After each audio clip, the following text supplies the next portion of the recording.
Am I going to be charged with murder? The detective sighed and did not answer. His eyes were tired, haunted. Just help us get to the bottom of this, he said. Okay, I answered. I'll do my best. I could hear the tremor in my voice. I hadn't stopped shaking since it happened. I'd had a strong drink to settle my nerves. It hadn't worked. Let's start at the beginning, said the detective. You were having a Halloween party. Yeah, I said. We do it every year. We take turns hosting, and the whole block participates. This year it was our turn. So you're the one who set up the decorations? Yeah, I said. Oh God, that sounds bad. But it wasn't just me, it was lots of people. I was mostly just supervising. Can you give me a list of who was involved? Yeah, it was, I'm sorry, I'm all over the place. Just give me a moment to calm down, I can give you the list. That's okay, we can come back to that. Okay. So who was it that set up the scarecrow? It was me, I said. But I didn't I didn't do that. I set it up the night before. Someone must have come in during the night and... Oh God. The room swayed, and my breath came sharp and fast. My heart ratcheted up its pace to breakneck speed, and darkness began to close in around my vision.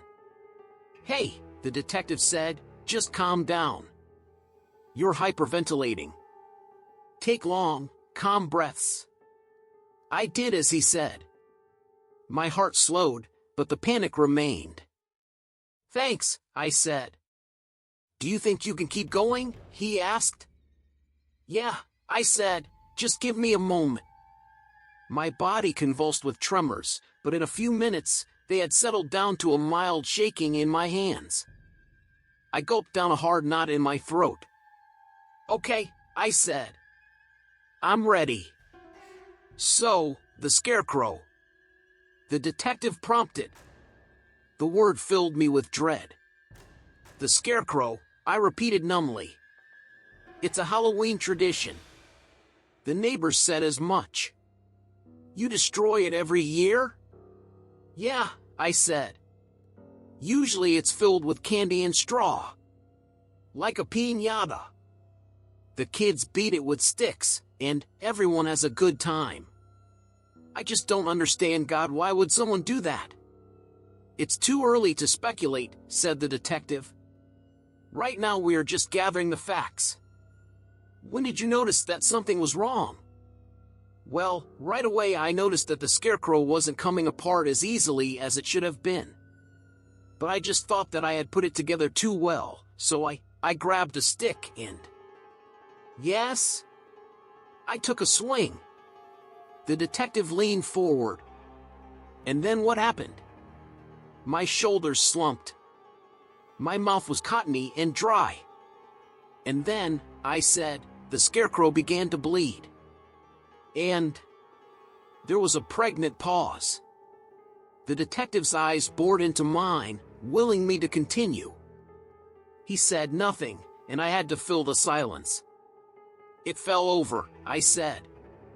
The hat came off, and we saw that it was a body. What happened then? The kids started screaming.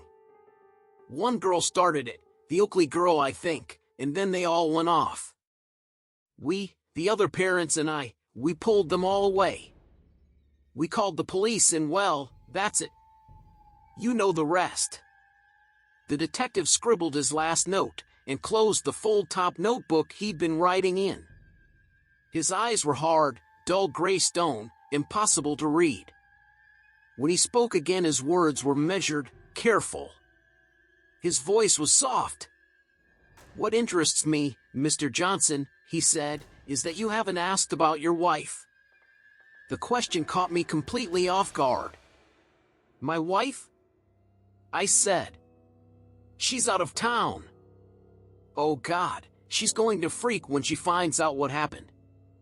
She hates the block Halloween party enough as is. Your wife is out of town, prodded the detective. The question poked a fresh wound. Yes, I said, forgetting my fear in a moment of irritation. She and my son are spending the holiday with her parents in Virginia. That seems strange, the detective said. A family spending a holiday apart. I got the feeling he knew something more than he was letting on. Have you talked to her? I said. I'd like to hear your side. My wife and I are going through a rough patch right now, I said. But I don't see why this is relevant. It's our job to gather all the information, he said. Then we can decide what is and is not relevant. Why was your wife not spending the holiday with you? I sighed. I wasn't proud of it, but I was getting flustered. I could feel hot blood rising to my face. We're separated, I said. Why is that? It's personal. Your wife said that it was related to infidelity. So you have talked to her? Yes. Fine, I said. You know, I cheated on my wife. I destroyed our family. It's all my fault.